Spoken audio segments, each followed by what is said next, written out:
Shambhala cinema ఓ కొత్త ఐడియాతో వచ్చింది. ఆకాశం నుంచి శంబాల అనే ఊర్లో ఉల్క పడినంక అక్కడ ఏం జరుగుతదన్నదే కథ.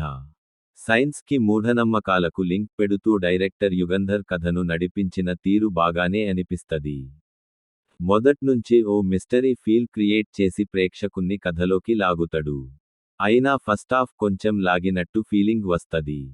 హీరో ఆది సాయికుమార్ నటన ఓకే రేంజ్లో ఉంది. ఎమోషనల్ సీన్లలోనూ, టెన్షన్ సీన్లలోనూ తన బెస్ట్ ఇచ్చినట్టు కనిపిస్తడు. ఊర్లో జరుగుతున్న మార్పులు, జనాల భయాలు చూసి రియాక్ట్ అయ్యే సీన్లు బాగున్నాయి. మిగతా క్యారెక్టర్లు కూడా ఓకే గానే ఉన్నా, కొన్నింటికి ఇంకాస్త బలం ఉంటే బాగుండేదనిపిస్తది. ఇంటర్వెల్ ట్విస్ట్ మాత్రం బాగా వర్క్ అయింది. అప్పటిదాకా స్లోగా నడిచిన కథ ఇంటర్వెల్ తర్వాత స్పీడ్ పట్టుకొంటది. సెకండాఫ్ చూడాలనే ఇంట్రెస్ట్ పెరుగుతది. సైన్స్ ఎలిమెంట్స్ కొత్తగా ఉన్నా, వాటిని పూర్తిగా ఎక్స్ప్లెయిన్ చేయలేకపోయినట్టు అనిపిస్తది. కొన్ని సీన్లు క్లియర్గా ఉంటే కథ మరింత పంచ్ వచ్చేది.